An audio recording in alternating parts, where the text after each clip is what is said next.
കാന്തേ നീയും പോര് തൃശ്ശിവപേരൂർ പൂരം കാണാൻ.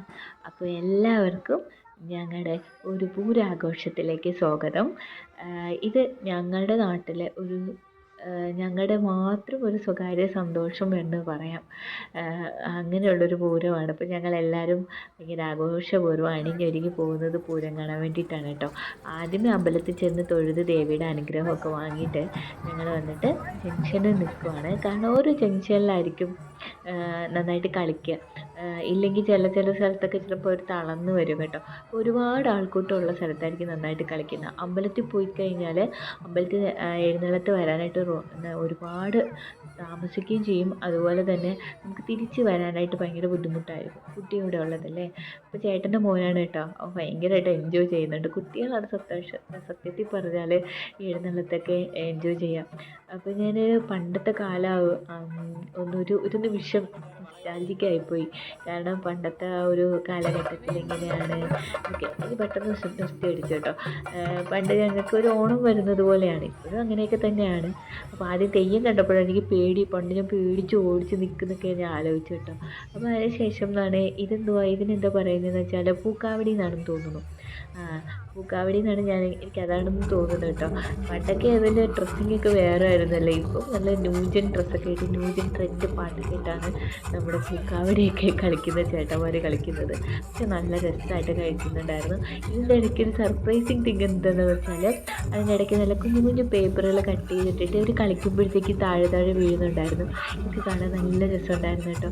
നമ്മൾ പണ്ട് കാണാത്ത ഒരുപാട് കാര്യങ്ങൾ വന്ന് എന്നാലും ഈ എഴുന്നള്ളത്ത് കാണാനായിട്ട് നമ്മളെല്ലാം വന്ന് നിൽക്കുന്ന ആ ഒരു പഴമ ഇപ്പോഴും മാറിയിട്ടില്ല. അത് കാണുമ്പോൾ ഭയങ്കരമായിട്ട് സന്തോഷം തോന്നുന്നുണ്ട്. നമുക്ക് സത്യം പറഞ്ഞാൽ ഞങ്ങളുടെ വീട്ടിലൊക്കെ ഉത്സവം എന്ന് പറഞ്ഞാൽ ഓണത്തിനൊക്കെ നമ്മൾ പുതിയ ഡ്രസ്സൊക്കെ ഇട്ട് സദ്യയൊക്കെ ഒരുക്കി അങ്ങനെ ഒരു മൂഡാണ്. അവിടെയുള്ള നാട്ടിലുള്ള എല്ലാ വീടുകളിലും അങ്ങനെയാണ് കേട്ടോ. അപ്പോൾ ഇതൊക്കെ കണ്ട് ഞാൻ ഭയങ്കരമായിട്ട് എൻജോയ് ചെയ്ത് നിൽക്കുവാണ്. നല്ല ഭംഗിയുണ്ടായിരുന്നു. സത്യം പറഞ്ഞാൽ നമ്മൾ മൊബൈലിൽ കാണുന്ന കുറേ ഡാൻസുകളും വീഡിയോസിനേക്കാൾ എത്രയോ നല്ലതാണല്ലേ നമ്മുടെ മുമ്പിൽ നമ്മുടെ നാട്ടിലെ കലാകാരന്മാർ കളിക്കുന്നതും. ഈ ഒരു കാഴ്ച സത്യം പറഞ്ഞാൽ പുറത്ത് നിൽക്കുന്നവർക്ക് ഒരുപാട് മിസ് ചെയ്യും. ഞാനും ഇതിനു വേണ്ടി ലീവൊക്കെ എടുത്ത് വന്നതാണ് കേട്ടോ. അപ്പോൾ ഇതൊക്കെ കണ്ടു. അടുത്തത് നമ്മുടെ യമു ഒട്ടകപ്പക്ഷിയാണോ യമു ആണോ എന്ന് ഞങ്ങൾ വലിയൊരു തർക്കത്തിലാണ്. അവസാനം ഞങ്ങൾ പറഞ്ഞു ഏതോ ഒരു വലിയൊരു പക്ഷി എന്ന് പേര് ഇട്ടിട്ട് കണ്ടുകൊണ്ടിരിക്കുകയാണ് കേട്ടോ. സത്യം പറഞ്ഞാൽ ചേട്ടൻ്റെ മോനും അത് കണ്ടപ്പോൾ ഭയങ്കരമായിട്ട് എക്സൈറ്റ്മെൻ്റ് ആയി കേട്ടോ. അതിൻ്റെ വായൊക്കെ ഇങ്ങനെ അനങ്ങുന്ന കാണുമ്പോൾ കൊച്ചു കുട്ടിയൊക്കെ ഭയങ്കരമായിട്ട് ഇഷ്ടപ്പെടുമല്ലോ. അപ്പോൾ അതിന് 2 അടി വെച്ച് കൊടുത്തു കേട്ടോ. ഒന്ന് ആലോചിച്ച് നോക്കി, എന്ത് വെയിറ്റും കൊണ്ട് അവർ നടക്കുന്നതല്ലേ. നമ്മൾ എന്നിട്ട് പരാതി പറയും ഒരു കളിക്കാത്തതെന്താ ഇവിടെ കളിക്കാത്തതെന്താ. പക്ഷെ നമ്മളെ കൊണ്ട് പറ്റും. നല്ലൊരു ദൂരമുണ്ട് കേട്ടോ. ശിവക്ഷേത്രത്തിൽ നിന്ന് നമ്മുടെ ദേവീക്ഷേത്രം വരെയായിട്ട് നല്ല ദൂരമുണ്ട്. അതുവരെയാണ് എഴുന്നള്ളത്ത് വരിക. അപ്പോൾ എല്ലാ സ്ഥലത്തും കളിക്കുകയും ചെയ്യുന്നുണ്ട്. അപ്പോൾ ഇത്രയും വെയിറ്റും വെച്ച് അവർ കൊണ്ട് നടക്കുന്നില്ല. എന്നിട്ട് പരാതിയും കേൾക്കണം. അയ്യോ ഇവിടെ കളിച്ചില്ലല്ലോ എന്നുള്ള പരാതി. അത് നല്ല ഒരു വലിപ്പമുള്ള സംഭവമാണ് കേട്ടോ. അടുത്ത് വന്നപ്പോഴാണ് കുറച്ച് നല്ല വലിപ്പം ഉണ്ടെന്ന് മനസ്സിലായത്. നല്ല തിരക്കും ഉണ്ട്. ഇപ്പോൾ വണ്ടികളും പോകണം. അപ്പോൾ ഞാൻ ആലോചിക്കുമായിരുന്നു എന്തുമാത്രം വണ്ടികളാണ് നമ്മുടെ നാട്ടിലുള്ളത്. കാരണം ഓരോ എഴുന്നള്ളത്തിൻ്റെ ഓരോ ഘട്ടമായിട്ട് ഓരോ ഇങ്ങനെ പരിപാടികൾ കഴിഞ്ഞ് പോകുമ്പോഴും പോലീസ് കുറച്ച് നേരം വെയിറ്റ് ചെയ്ത് വണ്ടിയെ പറഞ്ഞു വിടുന്നുണ്ടായിരുന്നു കേട്ടോ.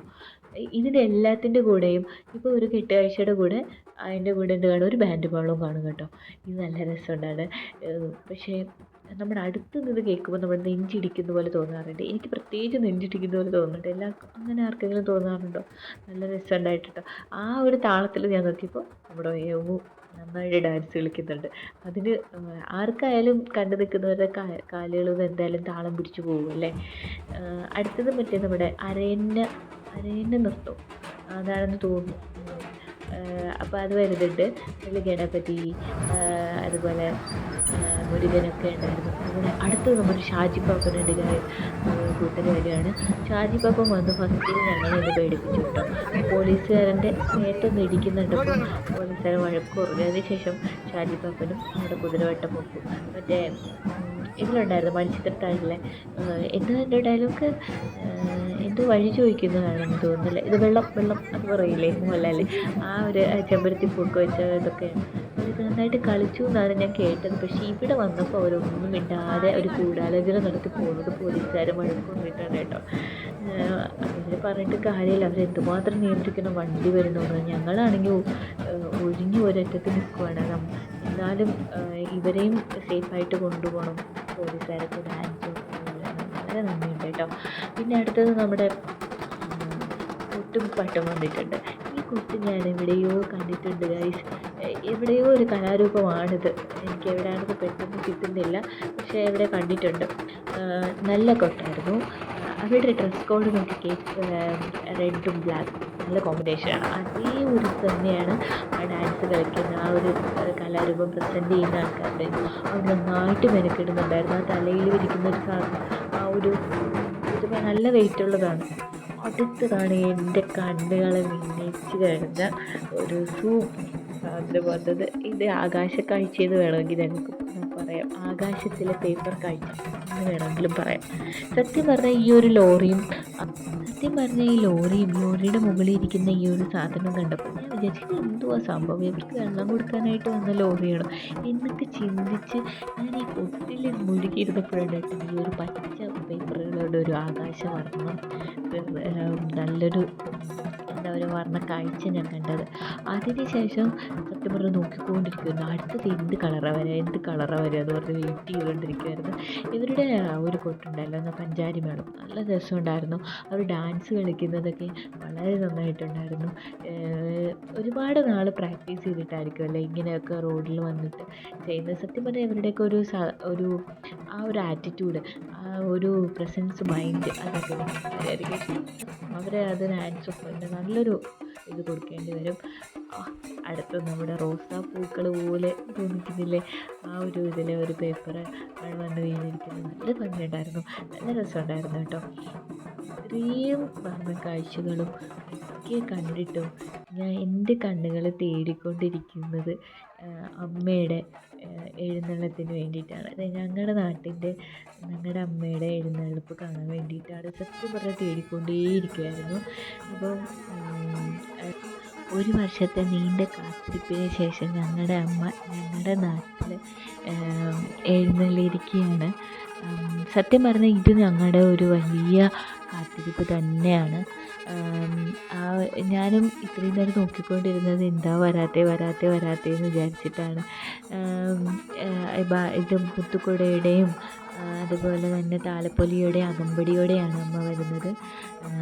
ഞങ്ങളുടെ എല്ലാം അനുഗ്രഹിക്കാനെന്ന് ഞങ്ങളെപ്പോഴും വിശ്വസിക്കുന്നു. എല്ലാവരും കണ്ടോ, ആ എഴുന്നള്ളിപ്പ് കാണുമ്പോൾ എല്ലാവരും കൈ കൂപ്പി നിന്ന് പ്രാർത്ഥിക്കുകയാണ്. എന്തൊക്കെയോ വിഷമങ്ങളും സന്തോഷങ്ങളും ഒക്കെ അമ്മയായിട്ട് പങ്കുവയ്ക്കുകയാണ്. സത്യം പറഞ്ഞാൽ നമ്മുടെ നാട്ടുകാരെ കാണാൻ വേണ്ടിയിട്ട് അമ്പലത്തിനകത്ത് നിന്ന് പുറത്തേക്ക് അമ്മ എഴുന്നള്ളി വരുന്ന ഒരു മുഹൂർത്തമാണ്. ഇത് അടുത്ത വർഷമേ കാണാൻ പറ്റത്തുള്ളൂ. ഇപ്പോഴും ഈ വീഡിയോ എഡിറ്റ് ചെയ്യുമ്പോൾ എൻ്റെ കണ്ണുകൾ നിറയുന്നു. എല്ലാവരും ദൈവം അനുഗ്രഹിക്കട്ടെ. നന്ദി.